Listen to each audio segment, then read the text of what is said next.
406. Oh, hey, it worked this 406 time. or 406? Wow. 406. Hey, what's let's up, do this on guys? Ecamm instead of normal Yeah, we game should. hangouts. Oh, I'm gonna just delete you from the stream. Welcome everybody to another episode of Live on Keystroke Medium. I am Josh Hayes. It is season 4, episode 6. I am joined tonight by Chuck Episode Williams, 6. Chuck Manley, Scott Moon, and Kayleen What'd you Williams. call me? Oh, Chuck Williams? Yeah, this is exactly how my day has been all day on air, all day. So welcome. I don't even know who the guest hosts are, who the hosts are, what we're talking about tonight. Yeah. I really don't care. All I care about is that it hit live and it went live the first That's time. and it worked. It worked. It's Stranger Night. And I don't have to scramble to figure out where the feed went off to somewhere in Manchuria somewhere where some guy's watching and going, I don't know who this is. You got the one time I got the internet at some crazy podcast book talker guy. Yeah, and the crazy thing, he probably doesn't even have internet. It just shows up on his computer out of nowhere, and he's like, "What just happened? Why? Skynet? Chuck Williams for a book now, just as an homage to that. Yeah, Mm-hmm. Chuck Williams and Kayleen Manley. Speaking of days we've had, I would like everyone to grab a toast and or whatever they have and raise it to our good friend Josh Hayes Moon, because I just saw a post on Facebook where he's putting on his badge for the last time tomorrow. Last time. Salute to the man right there, guys. Everybody, congratulations, Thank you, brother. Thank you. I haven't told him all of the ritual that happens afterwards. We don't need to know. We don't need Is Hayes getting hazed? Yeah, he's gonna get hazed. He's gonna get hazed. It's kind of a blood in, blood out thing. Yeah, what happens in the squad room stays in the squad room. Right. Yeah. Until we hear about it in Keystroke. Right. Until we just basically tell everything. I send him another bottle of Alabama whiskey. Yes. and you're, by the way,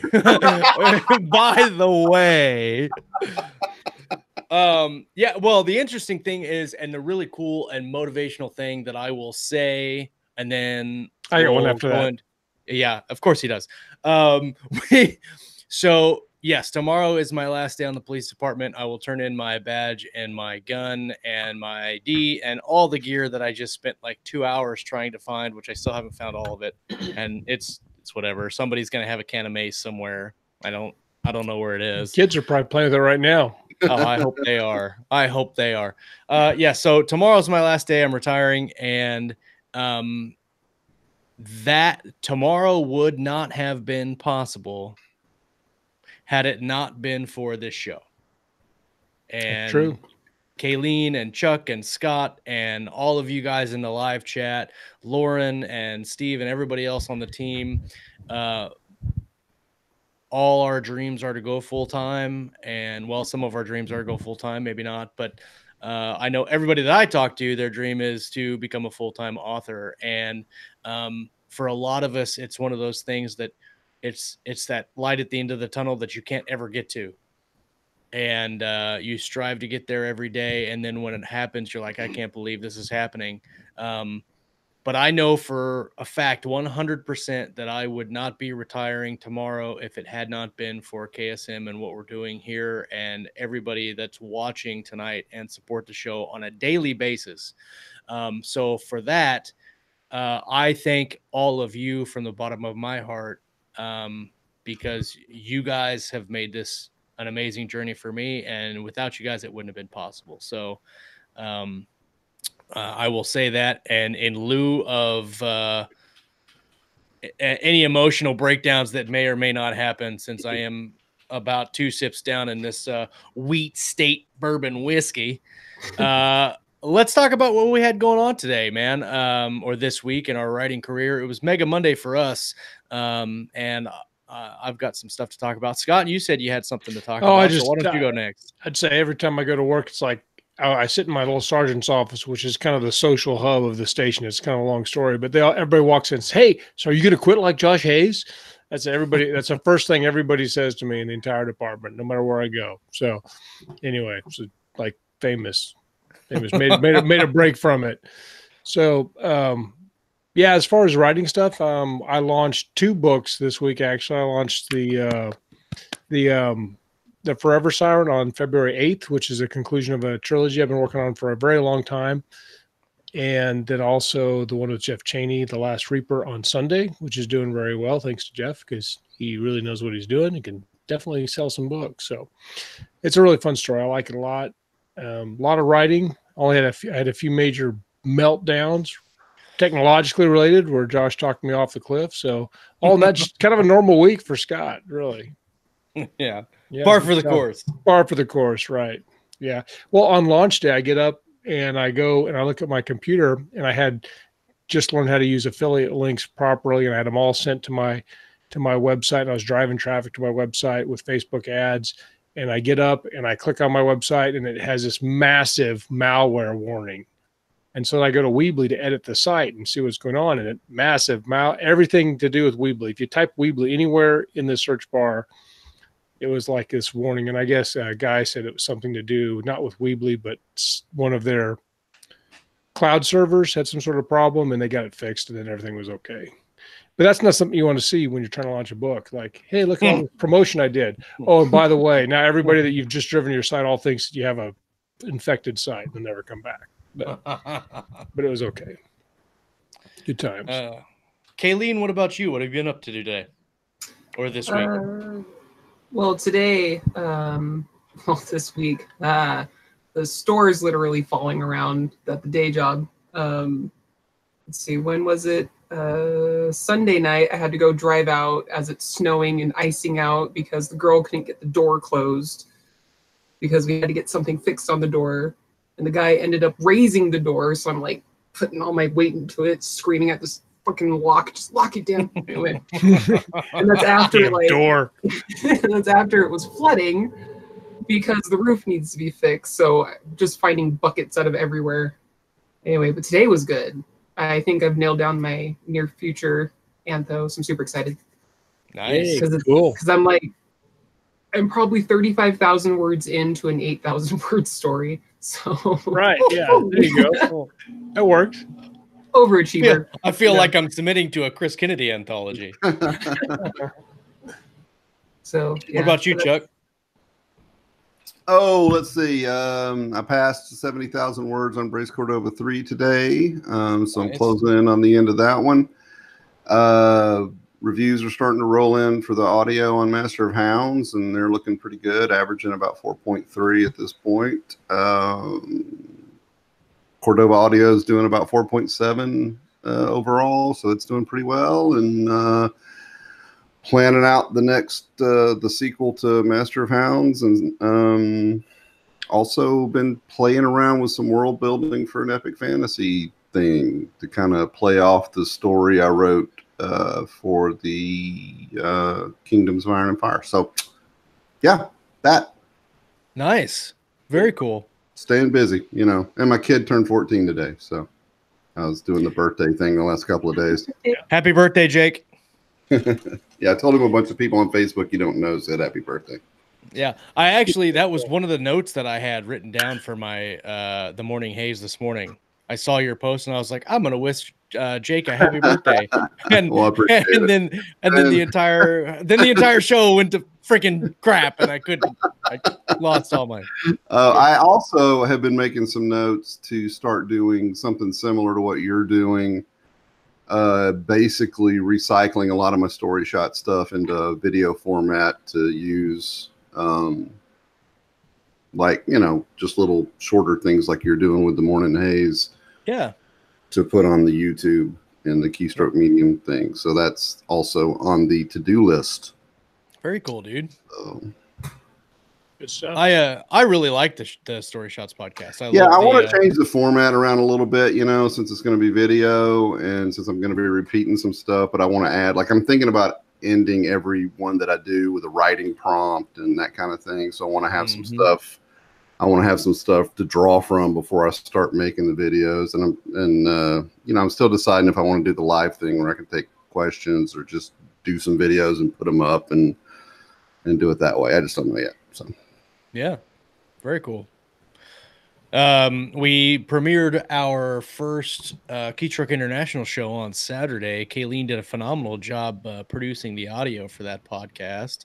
And John and Ralph had a good time talking about the Bobaverse novel, and then the RAF in fiction, or the Royal Air Force in fiction, which I think gets a bad rap because it doesn't get a lot of love. Rick Barda today says his kid turned 10 today, so happy birthday, Gideon. This is the happy birthday show. Very popular show. So. Yes, we'll forward our birthday cakes through the email. Yeah, no, it's been a good week for Keystroke. We did John Evans and I started as a half an hour conversation on a very specific point of contention on the Cop universe, shared universe experiment that we're starting. Especially after, like, I don't know, 15 or 20 people were like, I'm down. I asked the question in the Facebook group if people were interested in writing in our shared law enforcement universe, and they were like, yep. And then it was just like rapid fire. Like everybody was like, yep. All right, well, now we got to do some planning, which we'd already been doing. But John and I, man, we talked for like 2.5 hours yesterday, and came up with some really, really cool content. I talked to Scott about it yesterday, and we haven't quite streamlined everything about it, but the technology that we came up with, well, it's, first of all, I don't think it's ever been done before. Scott, I'm really excited. Yeah. No, it's cool. I want one. Matter of fact, we should build one of those blasters. Yeah. We came up with a really cool idea of how to have revolvers that are also blasters, but that they need to be revolvers for a specific reason. And it was pretty cool. So we'll probably have 1 or 2 shows once we narrow down a lot of the specifics in like black and white, so we can share them for sure. But it's going to be really cool. I think John, a lot of people are going to have fun with it. John says you guys hit 11,500 words of outline and backstory today. Nice, John. Very good. Yeah, the shared doc is coming along really well. We probably will have something to show in the next month or so. And there was a lot of interest. We're just not sure how to scale. A lot of the scale and a lot of the production on that is going to really boil down to how well the Kickstarter does at the end of this month, which I'm still putting together. So if we can fully fund the Kickstarter, then I don't see any reason why we can't go just crazy with production on the shared universe. If we don't sell out the Kickstarter and we don't and our funds are lower, then we're going to have to start off slower and kind of slow roll it. So, but more to come on that in the next month or two as we solidify plans for that. But it's going to be really fun. There's some really cool characters, types. We've developed some marshals and then some pretty kick-ass constables that are going to be super rare. So it's going to be really cool. It's really good. It's going to be cool.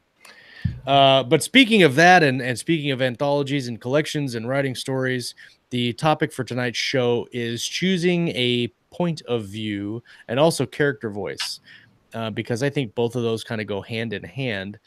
There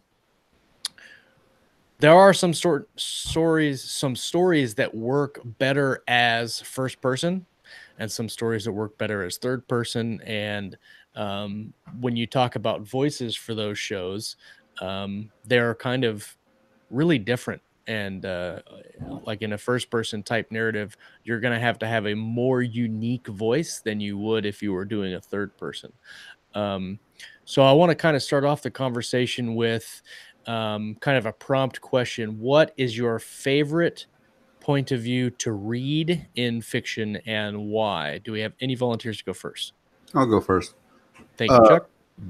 Well, here's the thing, though. That, I think, is a circumstantial question, because if I'm reading like a hard-boiled detective novel, I like first person, because that way I'm really seeing it through the mystery solver's eyes. Yep.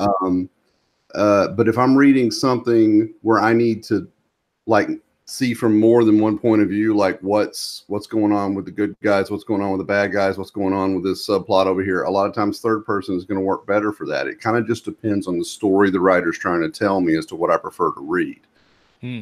I think something else to keep in mind, though, in that is something that I do a lot in my books that Nelson DeMille and Jonathan Mawberry do with theirs also, is whenever you're looking at it from the protagonist's point of view, it's in first person, but then you switch to third person when you're looking at the world through the bad guy's eyes or somebody else's eyes, because that allows you to really dig deep on what should be your most interesting main character and really kind of get their internal monologue and their voice. But at the same time, you can show the reader these challenges that are, you can foreshadow challenges that the main guy's going to face, so that while you're reading that in his head, he could be thinking, oh, I'm going to go over here.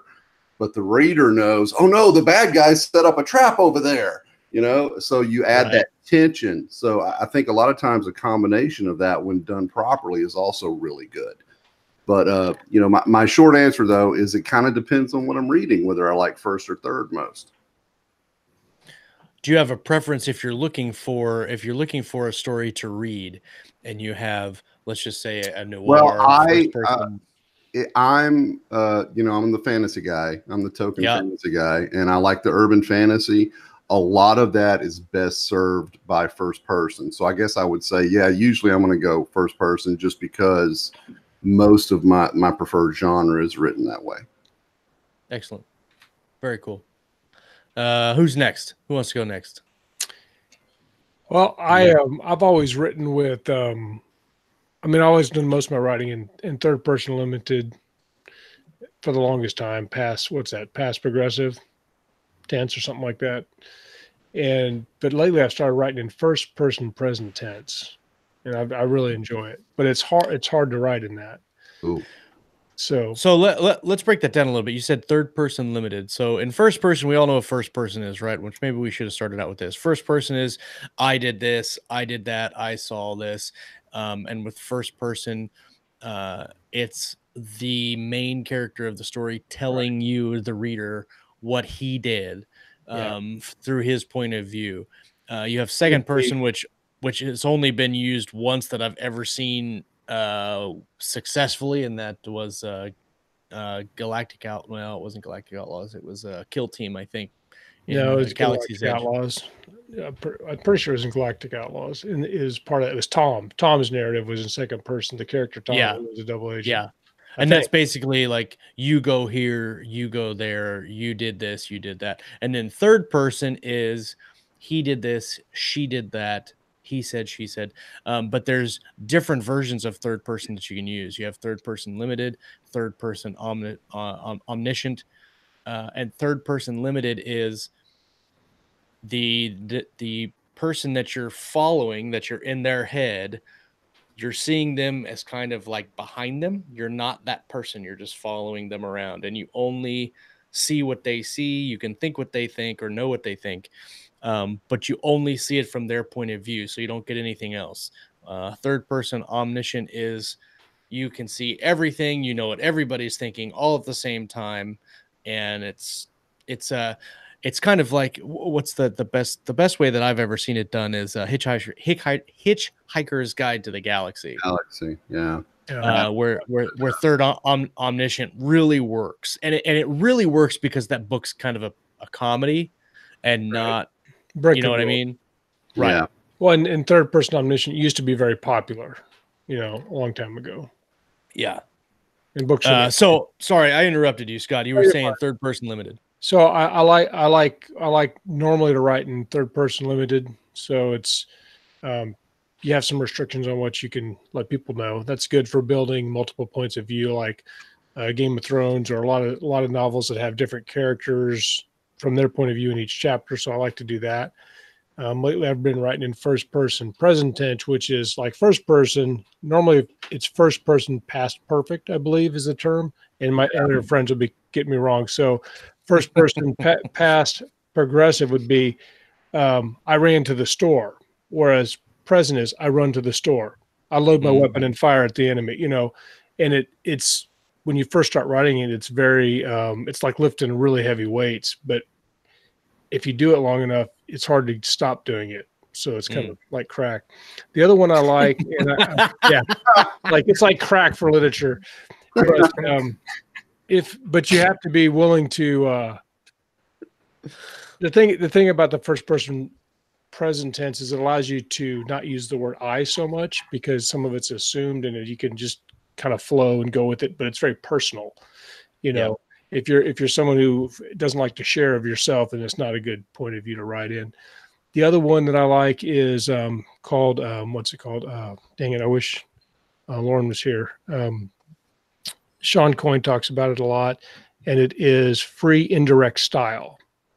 So free indirect style is it's third person, but like when you have internal monologue, normally you'll say, "I really shouldn't do that. I thought," or "he thought."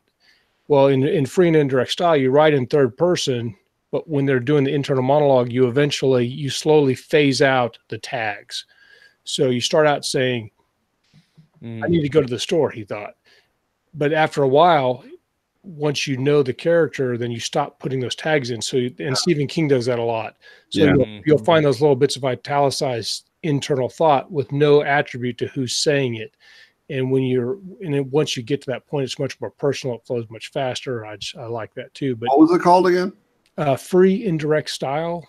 Or might be free indirect style. I just never heard a name applied to it. Yeah, that makes sense. Yeah, Martin does that a lot in Game of Thrones with his characters. It's more common than people think, but I'm not sure people know that it's an actual technique. Right. I did not. I do that like all the time. It's just like the first couple, especially in like a person-to-person conversation. But once I've established that character voice between the two, I drop the he said, she said, because at that point, you know who's talking. It's that's an interesting conversation too about dialogue tags, which Scott is very excited about actually recently, is dialogue tags.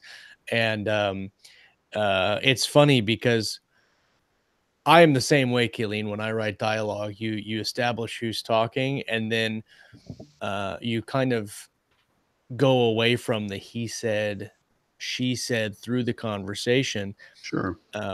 But what I've noticed is that sometimes when I go back to do my second pass, which is something that Scott and I've talked about recently, I'll go through and realize that as I'm reading it through my second pass, I forget who's talking. Right. And that's when you drop in another one. Yeah, exactly. Yeah. While you're writing it, you're like, oh yeah, this is very good. This is very good. Right. The problem is that's why I think is the best way to do it. But if your reader is kind of just skimming, they'll get confused without the excessive dialogue tags. Yeah. So it's a lot more work. And your goal as a writer is to not make the reader work so hard. Yeah. Right. So you got to be artful. And usually the fewer characters in a scene, the easier that is to get away with. And I tend to have lots of characters, so sometimes it can get kind of stupid. Yeah. We should do an episode on actually doing dialogue tags and action beats with dialogue, because that would probably be some cool conversation, because I like to mix it up a little bit too. So Kayleen, what's your favorite POV in reading? I'm kind of a hodgepodge, so it's not so much the point of view for me, but the author's voice as they're writing. So when I'm picking out a new book, I always read the first few pages. If it strikes me, then I will pick it up and continue reading, whether it's first person, third person, limited, omniscient, all the other things I don't know the meaning for. So for me, it's really just like the tone of the words that they're using and how they're stringing them together.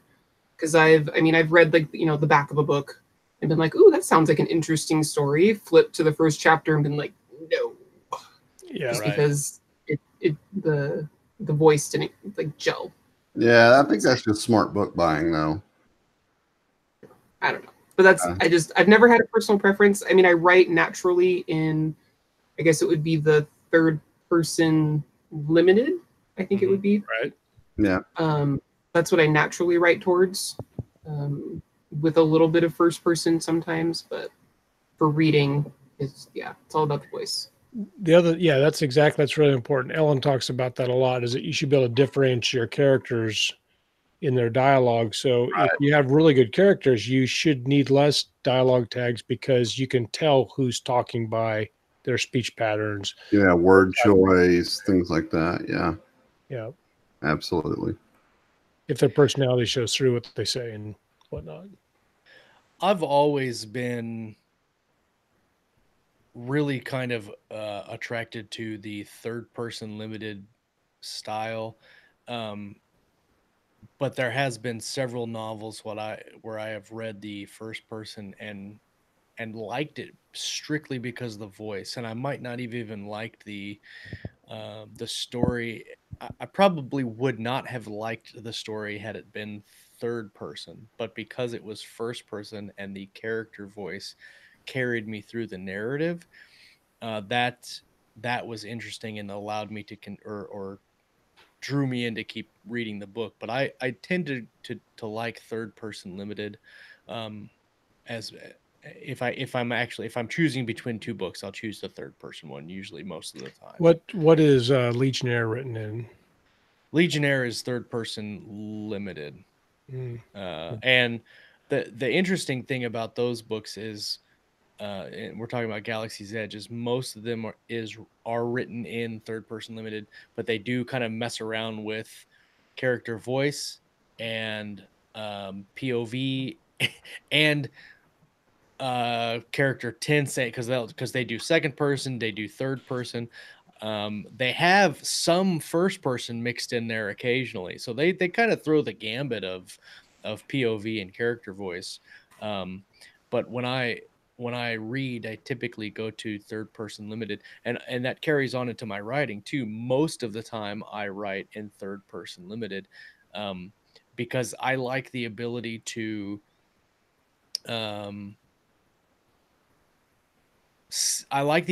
keep the viewpoint small. Like if we're talking about a mystery, if you're doing like third person omniscient, there's no mystery there because they're going to know what everybody else is thinking. But I like the mystery of having the characters saying things that they don't mean, or saying things and thinking completely the opposite, and then showing that through your narrative style. So you can say like, oh, I really liked that, he said, and then in the thought tag goes, that's a piece of shit. But you can have like an interesting dynamic between the characters in third person limited, where you can have scenes where two characters kind of go back and forth.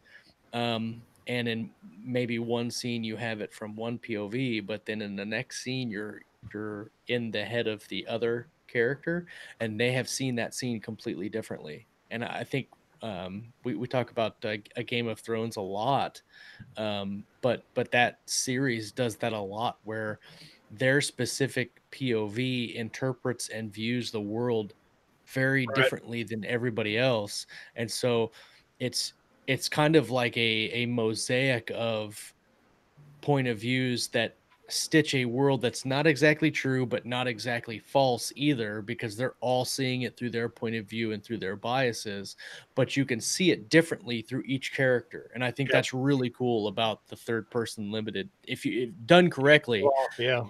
It's really neat. And that's what I really love about it. But like I said, the first person, the voice really carries a first person. With Edge of Valor that I just finished, Edge of Valor is the first book that I've ever written first person in, and that was a challenge to me.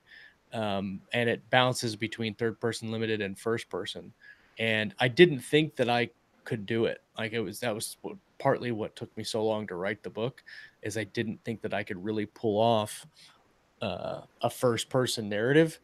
But after I was in the POV for like 2 or 3 days, I was in it, and it was so much fun to write in first person, because you can basically, I mean, you don't have to constrain yourself to the actual rules of like if you write in third person, there's rules that you have like grammar rules and everything else. But if you write first person, you don't have to pay attention to any of that. You can just say whatever you want because it's the characters. It's the character saying the story. It's almost like acting. Yeah. Yeah. In that character's head, and you're just improving those lines for him. Absolutely. You become that character and you tell the story the way, like you're sitting across from him at a bar and he's having a beer and telling you, hey, let me tell you about this crazy shit that went down with me last week.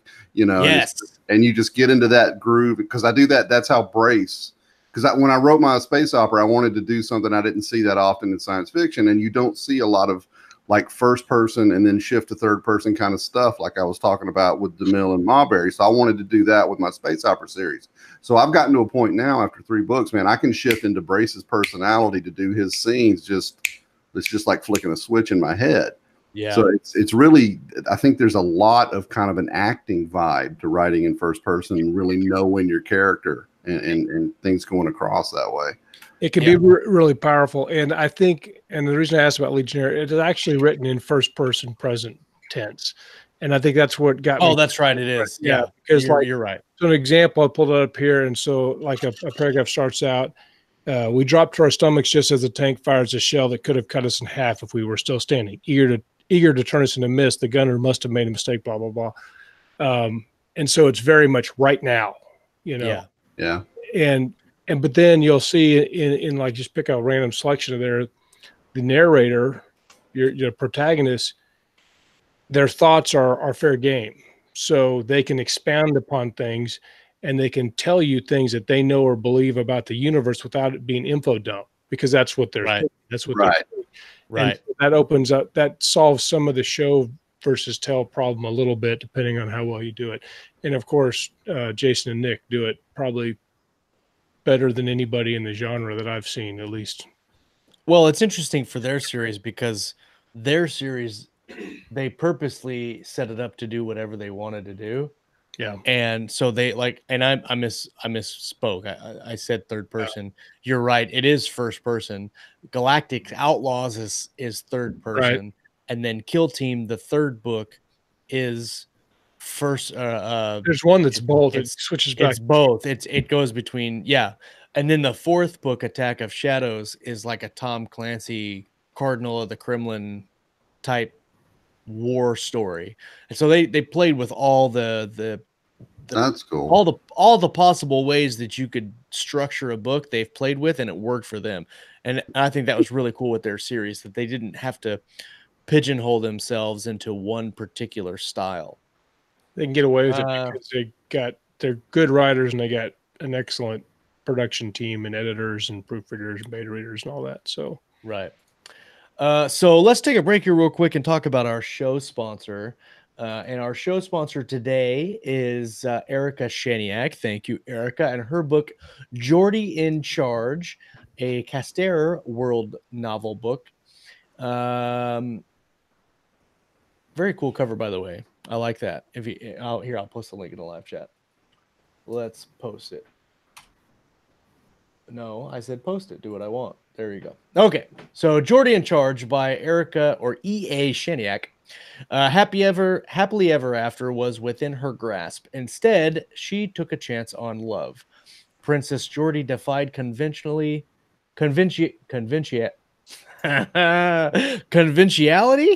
to chance true love, only to have her world come crashing down. In a land where women aren't expected to have opinions, she dares to rule her own destiny with her wit and sarcasm, because she'll learn not only to survive, but to thrive. Now the king dares to re-enter her life and forces her to choose between giving up her freedom or her life. Can she have a second shot at love?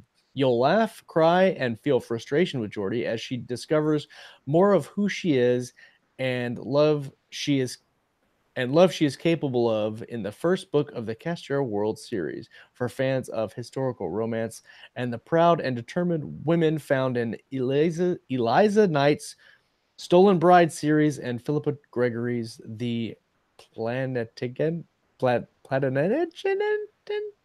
or Tudor novels. I don't know how to say that word. Go click on the link and go check it out. You can read it and see if you can pronounce it yourself. I'm so glad I'm not that. I dare you to go pronounce it. It's Plantagenet. Yeah, Plantagenet. There you go. Jordie in Charge by Erica Shanniak. Go pick it up. It's only 99 cents. Go buy it and support Erica. She's a good fan of the show. And if you would like to sponsor a novel or a show, you should. It's very affordable. We have several plans that you can choose from $20 all the way up to $50, depending on your budget. We run ads for it. You'll be on the show. It's evergreen sponsorship because our shows run in perpetuity. And you support the show. So if you support the show and want to get your book on air, check out our sponsorship page. Go to keystroke.com/sponsorship and send me an email and we'll get you hooked up and you can support an awesome show and get your book in front of all of our viewers. Cool kids are doing it. All the good kids are doing it. Yeah. You're right. All right. So we got some questions in the live chat, gents and ladies. Go for it. Bart of Today wants to know, do speech patterns need to always be so distinct that tags aren't necessary? I'd like to jump on that one real quick, if it's okay. I think the thing you need to, in that question, focus on is the always. I think it would be super challenging to have every dialogue section of a novel be so distinct in the speech patterns that you don't need tags at all. That being said, you do want the speech patterns for each character to be distinct to a certain degree. You don't want to like go over the top with it. Okay. You don't want to do it to the extent that the reader sees the writer and not the character. Right, right. For instance, I had a character in one of my books where he had spent some time overseas in London, and every once in a while he would throw in just a little London slang like mate or legate or something like that, and that was just enough where if he called somebody a wanker, they know, oh, that's Stone talking, as opposed to this other guy talking, and it doesn't have to even be that obvious. Like I wrote a scene today where I had 3 characters in a setting, and one of them's speech patterns were he was kind of direct, but he was a smart ass. The other one kind of cold and just impatient, and the other one was very bombastic and very optimistic.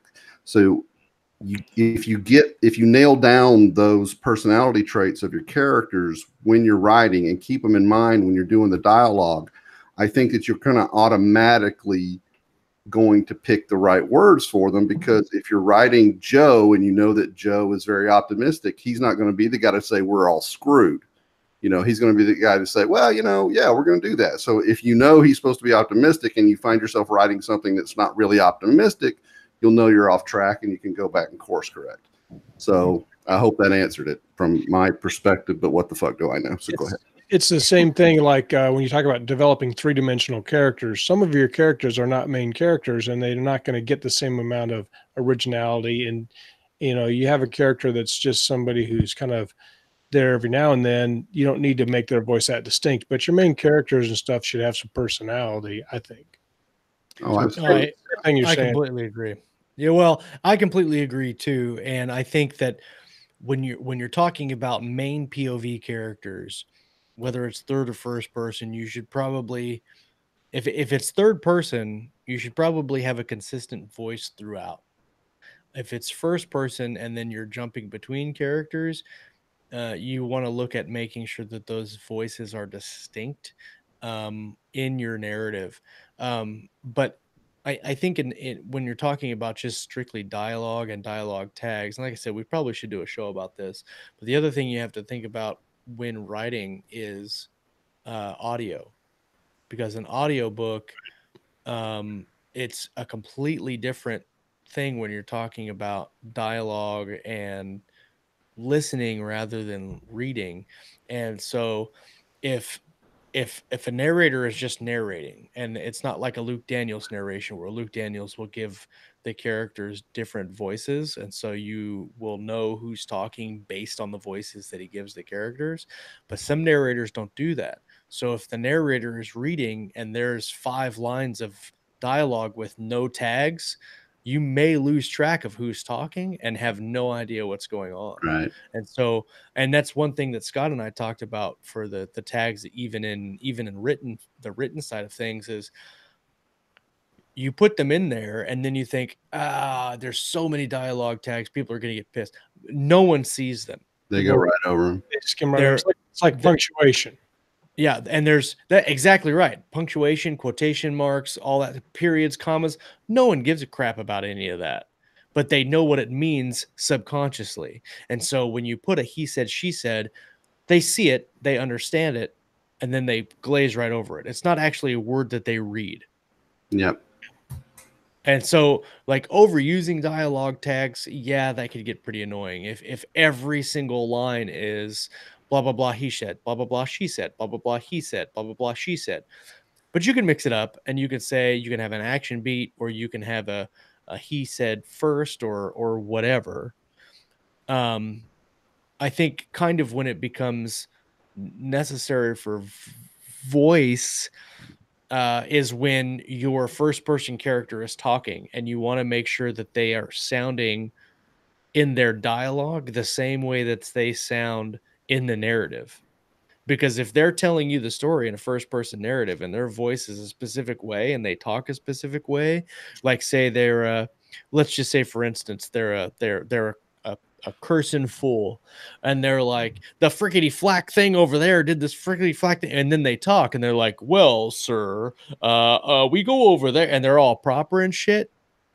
That doesn't match. And so you have to look at that when you're creating those voices and say, if I'm going to write first person, I need to make the dialogue and the narrative match. Right. And if you make a doctor curse like a sailor, then you kind of need to have something in the story that explains why that happens, because that's not really what you expect. You don't know the doctors I know. Yeah. They curse all of this. I know. Like they're talking, you know what I mean? I know what you mean. I'm sorry. Well, and also or maybe not cursing, maybe if you have a doctor that kind of just doesn't, kind of speaks more simply or doesn't use doctorly words and whatnot. Right. There's a reason, like maybe they're talking to, maybe it's part of their bedside manner where they kind of just talk in normal plain language rather than all their big fancy scientific terms, and it shows that doctor's compassionate. So there could be a reason for why they're talking certain ways. Absolutely. Or if they're a pretentious jerk that just likes to throw their knowledge around, then maybe that's a thing too. So. Well, I think that goes back to if you've got a good handle on the character's personality, then you're going to have them express themselves in the appropriate way. Have you guys ever, and ever is kind of a long term, can you guys think of a time where you have read a story that is either first person or third person or whatever, and it did not fit the story that you were reading? Does that make sense? If you read a story that was third person, but it should have been first person. Right. Yeah. It's kind of an odd question because I don't know that I can think of one. I can think of a couple of books. I can say Harry Potter probably should have been first person. I think there should have been. I agree with that. I think there should have been some first person in Harry Potter. Quite a bit of it, actually. Well, because I read, it's almost all through Harry's point of view, and so it's all through Harry's.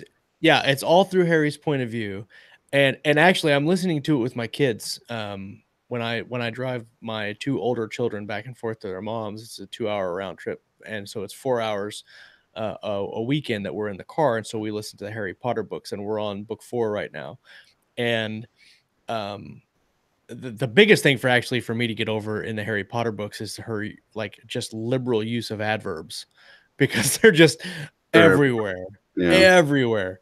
But I really think that book would have been better as a first person, because it's for all intents and purposes, it is first person. Like it is Harry's point of view. You're in his head. Really, I think the entire series. Yeah, I don't think you ever leave Harry's point of view. Yeah, so and I'm trying to think of a reason that it wouldn't be. And the only thing I can come up with though is that there's so much he's discovering.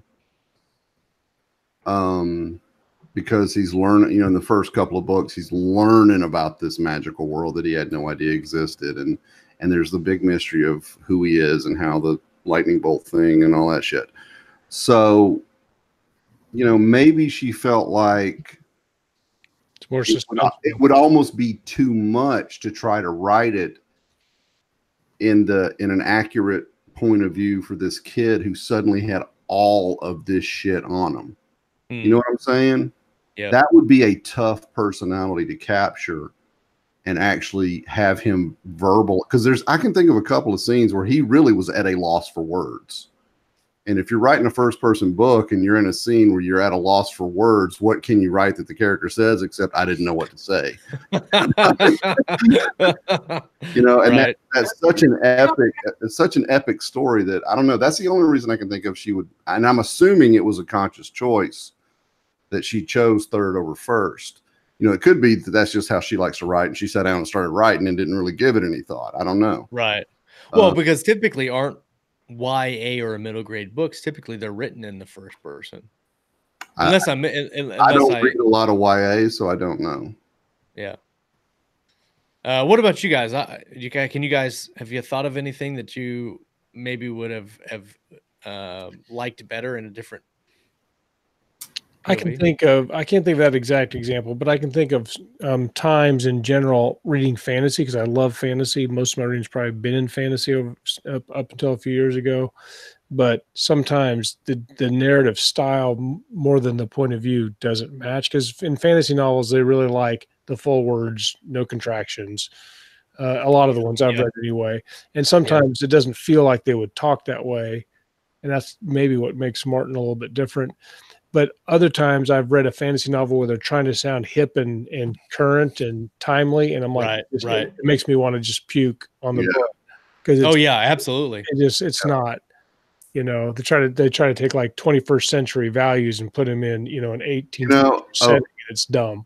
A super example of that is and this wasn't that long. I guess it's been about a year, but I tried to watch the first season of the Shannara series that MTV did.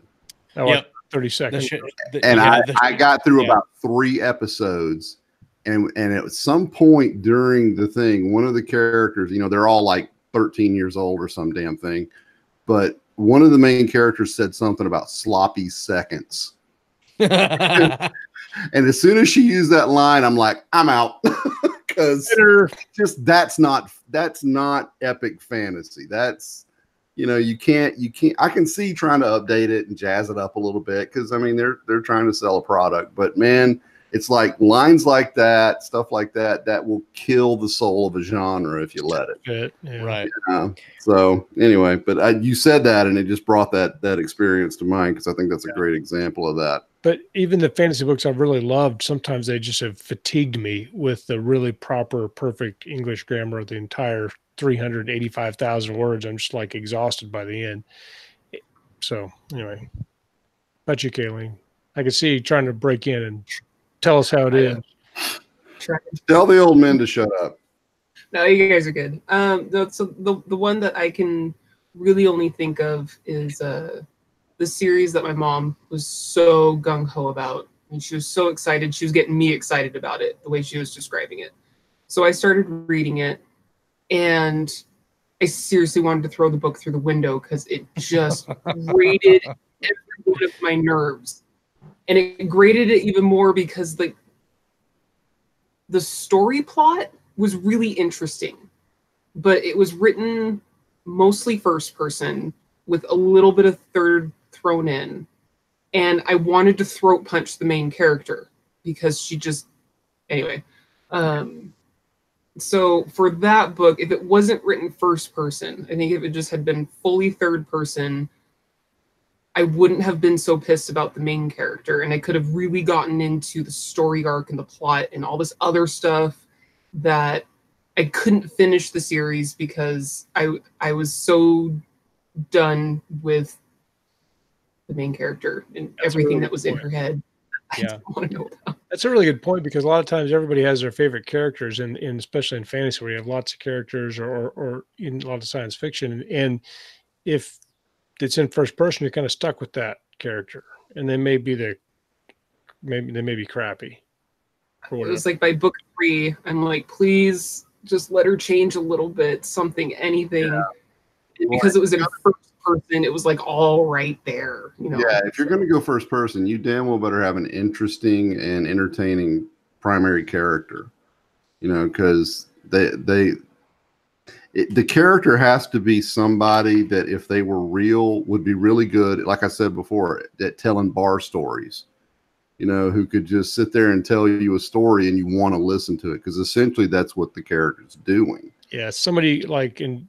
Do you want to listen to them for like 48 hours? Right. Just somebody that you love the voice, you love the way the words they put together, where they put the humor and when they get serious, you know, I mean, it's gotta, I think any first person character has to have a natural storytelling ability, kind of. Well, it's like The Martian, where you have like, well, I listened to the audiobook, but the ebook is basically the same voice. It's just not Bob Ray reading it. But the audiobook, you have like half an hour of him talking about potatoes. Yes. And you continue listening to it because of the voice. Right. Because he's so entertaining while he's talking about cooking these damn potatoes. That's what you need right there. It's interesting that you mentioned the Shannara Chronicles on MTV and kind of the type of speak that they had, or the type of vernacular that they were using in that, because it was presented as kind of an epic fantasy. And actually, somebody in the live chat mentioned earlier, and I was going to say too, it's technically post-apoc. Technically post-apoc, right? But the interesting thing I thought about that is that, and you guys are going to hate me, but Sanderson got a lot of flack. For everybody drink. Yeah, take a drink. Brandon Sanderson got a lot of flack because in his series, some of his characters say some very like current words, like okay. He got flack from readers because he's writing an epic fantasy story, and his characters were saying okay, which is not a word that they would say. Yeah, okay, but whenever. Yeah, but here's my thing about that, okay? Now, you know, I'm not super familiar with Sanderson's work, but Heretic. Yeah, whatever. The one I read was boring, but I forget what it was. Elantris, that's what it was. But anyway, that's your problem. Yeah, that's the only one I've read. But anyway, and I did read Steelheart, which I actually thought was pretty good, which was also YA. YA. And first person. And first person. But here's the thing. I take a certain issue with that.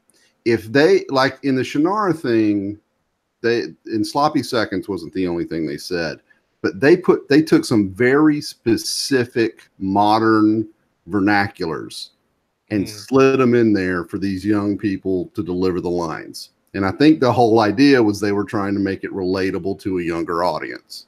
Yeah. I get what they were doing. To me, that is almost that's too specific. That's too current. That's too specific to modern day to work in an epic fantasy. Right. But okay, I mean, that's been around forever. It's kind of general. And if you're writing a fantasy, who's to say they don't use that in the fantasy world? Now, if you're trying to write some historically accurate historical fiction, I could see criticizing him for that. But if you're writing a fantasy world, technically you could make up any fucking word you want. And they say, well, that's the way it happened in the fantasy world, you know? True. So I think I think that's unjustifiable criticism. I think that's just some people who are hardcore purists who just weren't getting what they wanted. So they had to give the writer shit about it. That, in my opinion, which doesn't count. Thanks for defending Brandon Sanderson for me. Even though I don't know him and the book I read was boring, I felt like I should step up to a fellow writer's defense there. You know, it's, and you're right. You could pretty much do whatever you want. Yeah. in your own. You just have to make it, believable in your particular world. Exactly. It needs to. Well, we had this conversation before about using profanity. You know, you could make, like I used vac for the Brace Cordova series instead of the F-bomb, right? Because I figured a vacuum was the worst thing that could happen to people who routinely travel in space. So vac became their version of the F-bomb. I like it. Right. Yeah, no, makes sense. It also makes sense to the setting. So as long as you come up with words that make sense to the setting and don't break the verisimilitude that you're creating for the reader, you're golden, in my opinion. And profanity needs to have a certain amount of punch to the word. A lot of times people make up profanity words and they're not if you think about it, most of your swear words that really hit have some sort of k sound. Yeah, they gotta have that a little punch to it. They just do. It's true. And that satisfies that as well. I like frack from Battlestar Galactica. From Battlestar, exactly. That's a great example. Which is crazy because everybody knew what they were saying, right? Like everybody knew, and they're like, "Oh, it's okay. We know what they're saying, but it's a completely different word, so it's all right." You after it's, I'll frack you. Well, how do you not know what that means? It's like when people say "dadgummit." I mean, I know what you're saying. Yes. I also don't. We've talked about this before, maybe not on the show. I can't remember, but I've gone on some rants about made up profanity for books. And what I find is like people they make up a fake word and it sticks out because it's a fake swear word, and then they use it all the time. Yeah, and it becomes like a crutch. And I'm like, oh, we should really just take that word. The other one is I had a narrator because I have a lot of profanity in my books. Let's just be honest. And I had a narrator that wouldn't say fuck. And so I took it out of the entire book and I didn't notice it. And I thought that book would, because I'm talking about Space Marines and all these hardcore characters. And when I took it out, it really didn't change anything about the intensity of their dialogue because there's other parts of their dialogue that were intense. It didn't require the swear word. And it didn't really affect it.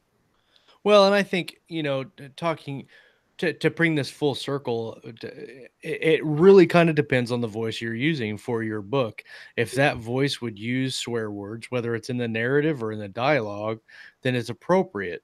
But if you're just throwing it in for shock value, then maybe it's something that you don't need to put in there. For instance, if you've ever been in we can use Chuck's past an ER or a hospital, or Scott and I, where you've been in a squad room with a whole bunch of police officers. Kayleen, I'm sure you've experienced this as well. You may have I use the F word as an adjective for everything. And so one sentence of mine, I don't even hear it. Right. My wife gets on me. I use it in front of my kids. My wife gets on me. Oh, my wife yells at me all the time. I don't hear myself say it. Yeah. I catch myself and it's like, it comes out, I pause, I turn around, don't repeat that. Yeah. Oh, I got exactly. Since we're on this, I got to tell you the story of the first time my son did it. He and I were in a Target and we were buying something. I can't remember. He's about 4 years old. All right. And I'm looking at the stuff and I'm trying to figure out what I want off the rack. And he's like right here, his little 4-year-old self, and he's looking at whatever's at his eye level.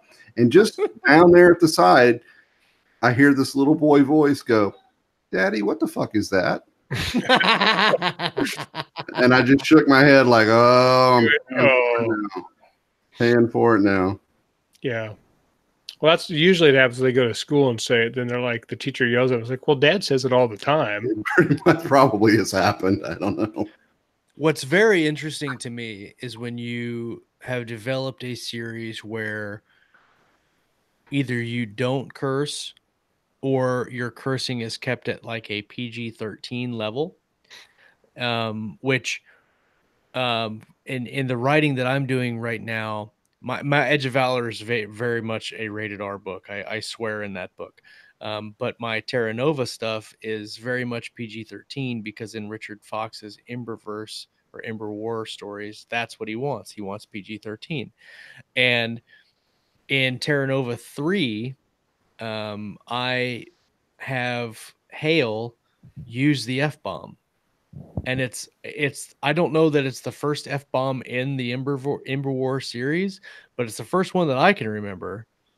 And he says it after a very emotionally charged event that has happened, and something that is very earth changing or world changing for him.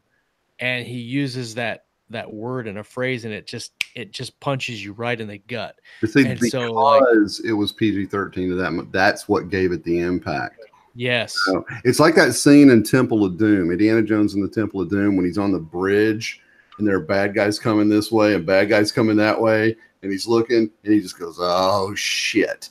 Yeah. And I remember being in the theater and everybody just busting out laughing because there'd been no cursing in any of the movies up to that point. And that's what gave it the punch. You know, that was brilliant. Yeah, absolutely. Yeah, just profanity is kind of dumb. Well, anything you do mindlessly, and you should never be mindless with any of your character dialogue. You should be serve a purpose.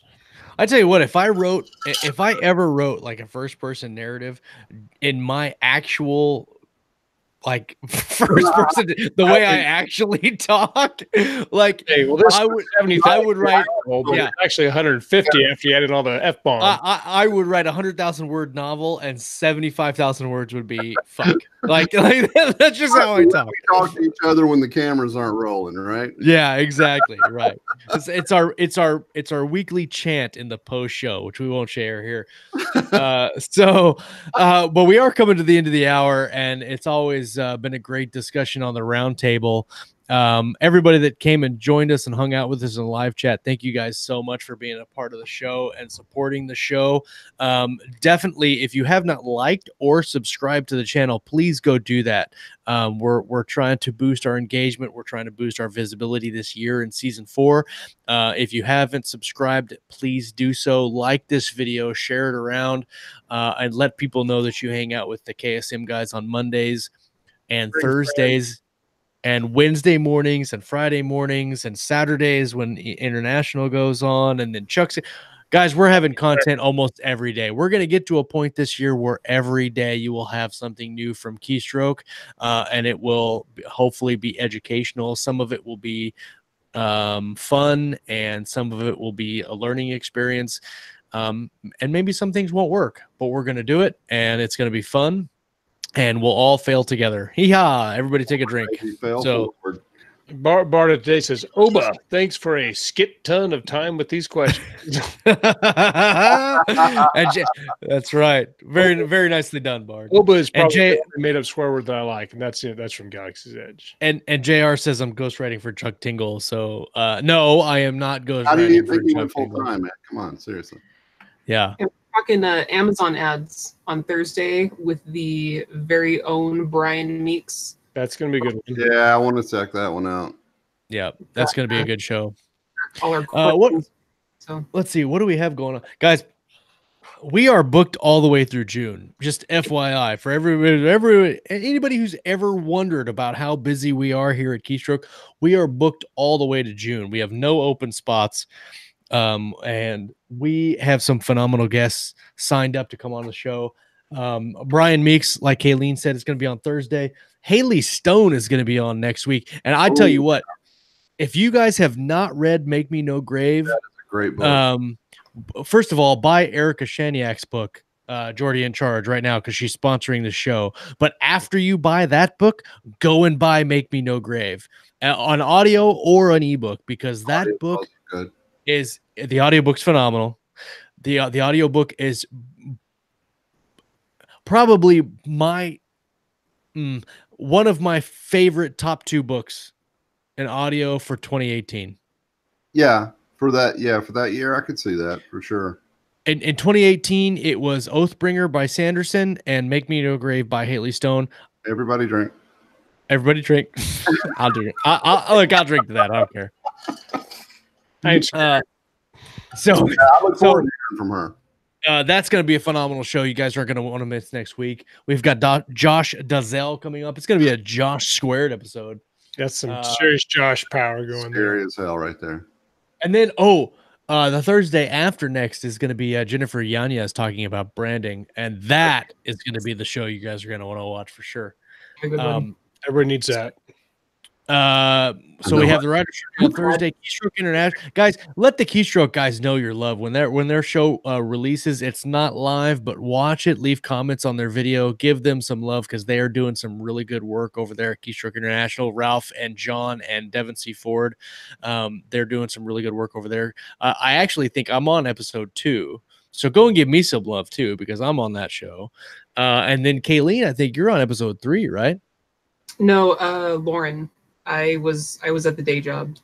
Oh, okay, gotcha. Was that the long one? That was like the hour and 40-minute one that they did. Was I won that one. Yeah. Apparently they can talk. So I will be on the Morning Haze on Wednesday. Haven't decided what I'm going to talk about yet, but thank you everyone for coming and supporting me in the mornings. Lunch hour, however you want to call it. Hopefully we won't have the problems that we had today because I almost broke my computer, and it might just be that I continue with the Google Hangouts format because that's the easiest way to do it, and there's no issues with that. So I really want a still of you with like a 10-pound sledgehammer hanging over your computer that you can throw up when you have technical difficulties. Trust me, it's gonna happen. It's gonna happen. Everybody that came and hung out with us in the live show tonight, thank you guys for supporting the show and hanging out with us. There's so much shenanigans going on in the live show that if you're listening on the audio feed, come check us out. YouTube.com/C/Keystroke Medium, or just Google Keystroke Medium. You can't miss us. We're the only one out there. Come and watch us live. Come and hang out with us. It's a great time as always. T-shirt. And buy a shirt. These are the new shirts, by the way. I don't know if you guys can see this. My mic's in the way. Hold on. But I also wanted to say the writer's journey. Yeah. So this is the new baseball shirt. It's got these I don't know what you call them, half sleeves. It's 3/4 sleeves with the season 4 logo. Oh yes. Writer's journey for KSM International as well. Yeah, we're gonna get shirts made for. Snag one of those snazzy shirts there, Mr. Josh Hayes.